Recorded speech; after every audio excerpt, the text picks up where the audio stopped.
کہ اس میں خواتین خود بھی اپنی طرف سے نکاح کی پیشکش کر کے اظہار نکاح کر سکتی تھی.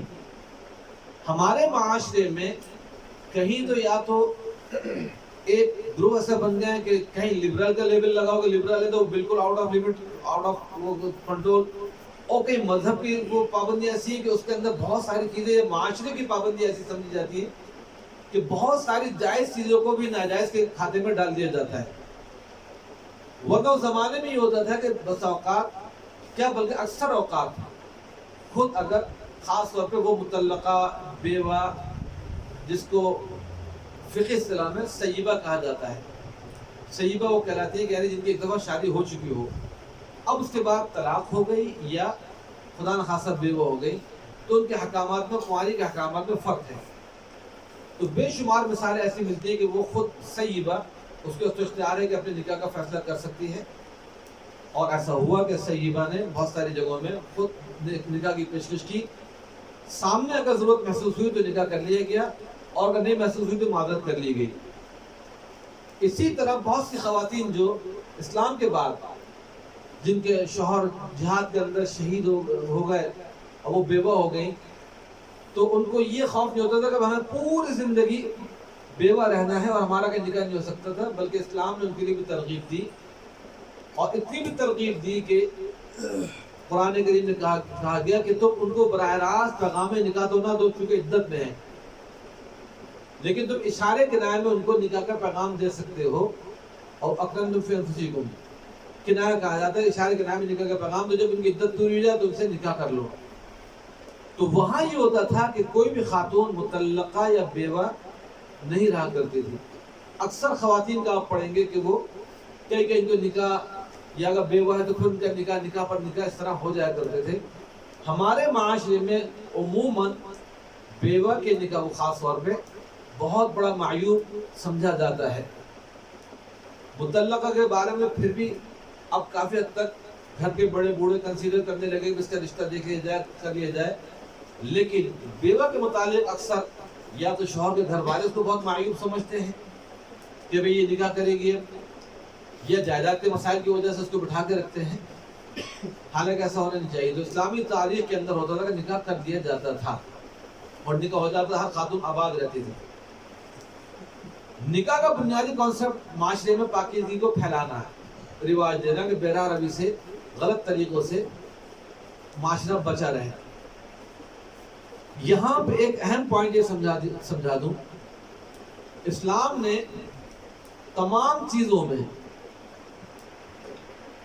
کم کرنے کا حکم دیا کہ جی کھانا پینا کم کرو، سو کم، اور کوئی بھی چیز اس طرح اس میں کمی کا حکم دیا کہ روزے رکھائے گئے کہ روزہ رکھو. لیکن نکاح کے معاملے میں، شادی کے معاملے میں سب سے پہلے اسلام نے نکاح کی اجازت دی، اور رسول کریم صلی اللہ علیہ وسلم نے یہاں تک فرمایا کہ نکاح من سنتی، جو ہم خطبے میں نکاح میں سنتے ہیں کہ نکاح میری سنت ہے، جو میری سنت سے اعراض کرے گا وہ میرے طریقے پر نہیں ہے. چونکہ ایک خیال یہ آتا ہے کہ شاید پاکیزہ رہنے کے لیے اور بہت اچھی متقی زندگی گزارنے کے لیے شاید رشتہ ازدواج و منسلک نہ ہونا ہی ہمارے لیے ایک بیسٹ آپشن ہوگا کہ ہم اس راستے پہ چلے گئے. تو ایک مرتبہ چند صحابہ آئے تھے اور انہوں نے یہی رسول کریم صلی اللہ علیہ وسلم کے سامنے اپنی خواہش کا اظہار کیا تھا. تو ایک نے کہا کہ میں زندگی پر روزے رکھوں گا، زندگی پر روزے رکھوں گا، کبھی بیچ میں گیپ نہیں دوں گا روزوں میں.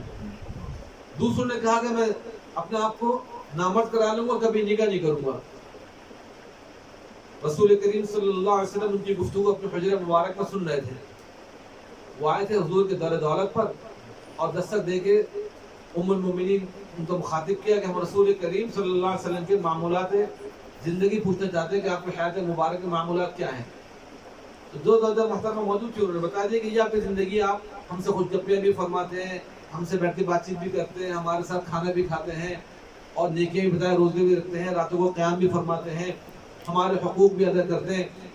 تو انہوں نے یہ ڈیسیجن لیا جو صحابہ آئے تھے کہ وہ تو ظاہر ہے کہ رسول پاک کا تو بہت بلند مقام ہے، ہم اس مقام پہ کیسے پہنچ پائیں گے، لہٰذا ہم بالکل اپنے آپ کو تمام زندگی کے آسائشوں سے آئسولیٹ کر لیں گے اور مجردانہ زندگی گزاریں گے.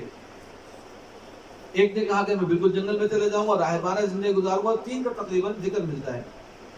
اب یہ ساری کنورزیشن رسول کریم صلی اللہ علیہ وسلم اندر سماعت فرما رہے تھے. جب ان کی گفتگو ختم ہوئی تو آپ ناراضگی کے ساتھ باہر تشریف لائے. چہرہ اندر آپ کا سرخ ہو رہا تھا. آپ کے چہرے مبارک کی غصے کی علامت یہ تھی چہرہ آپ کا سرخ ہو جاتا تھا. اور آپ نے آ کر ان کو تینوں کو تنبیہ فرمایا کہ یہ میرا دین نہیں ہے.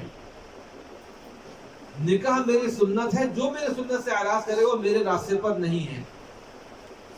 اسی طرح حقوق سب کے ادا کرنا, تنہائی میں جنگل میں رہنا میرا دین نہیں. لا رہبانیت میں پھر اسلام میں رہبانیت نہیں ہے, اور اسلام میں صوم وصال بھی نہیں ہے. آپ نے فرمایا کہ اگر رکھنا بھی ہے تو صوم داؤدی رکھو. حضرت داؤد علیہ السلام ایک دن روزہ رکھتے تھے, ایک دن گیپ دیتے تھے, اس طرح کہ اپنے نفس کا بھی حق ہے. تو فرمایا تمہاری اپنی جان کا بھی تم پر حق ہے کہ ان کو کھلاؤ پلاؤ, آرام دو. تو ایک تو نکاح کو اسلام نے جائز قرار دیا, جو میں آپ کو بات بتانا چاہ رہا تھا کہ اسلام ہر چیز میں کہتا ہے کم کرو, کھانا پینا کم کرو, باتیں کم کرو, گفتگو کم کرو, نیند کم کرو.